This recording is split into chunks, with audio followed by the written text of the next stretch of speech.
We are very grateful to have joining us this morning Governor Mary Fallin of Oklahoma to explain the thought process and the reasoning behind that state of emergency. Good morning, Governor Fallin. Good morning.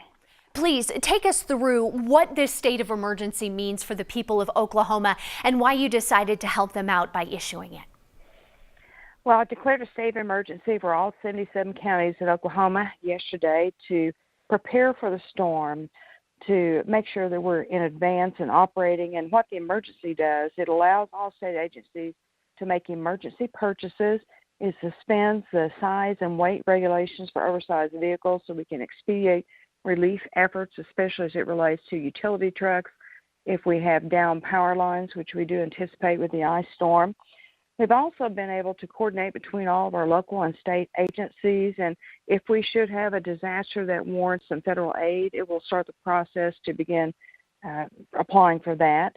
And in the meantime, we've stationed industrial generators in key areas across the state to help with emergency services. We have shelters set up, we have food and water supplies, and of course we're encouraging our local families and businesses to have a plan as to what do you do if you're stuck on a highway or if your power should go out.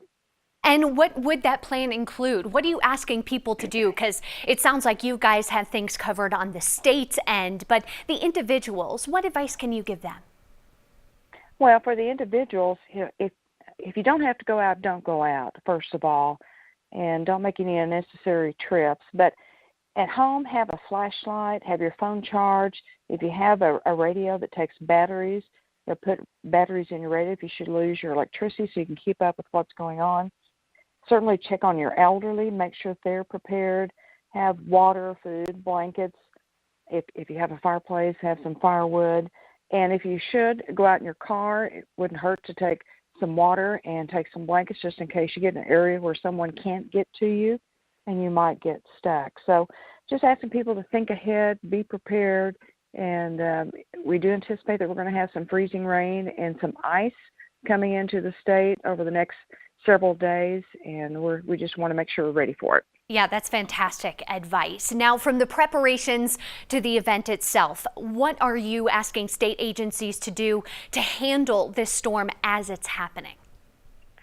Well, we began yesterday sending out notices of giving personnel throughout the state in government services different warnings across the state as to when to come into work. We at this point in time are just having scattered rain, but we are seeing some instances where there are some bridges that have frozen, and in particular here in Oklahoma City, we've had one of our major corridors, and I-35 had to have a major crash on a bridge, which has now stopped I-35 in a certain direction.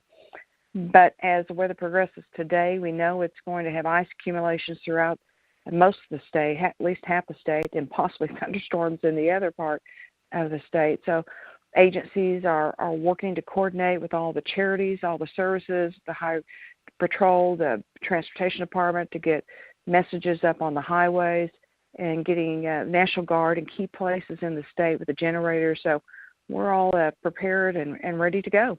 And hopefully this gives the citizens of Oklahoma some solace to know that you guys have the prep and the action plan in place. Thank you so much to Governor Mary Fallin of Oklahoma talking about the 77 counties that she has declared a state of emergency in anticipation for the major ice storm hitting the central U.S. It's not just Oklahoma, the entire state of Missouri under a state of emergency as well. That ice storm warning, a half an inch to an inch of ice accumulation possible.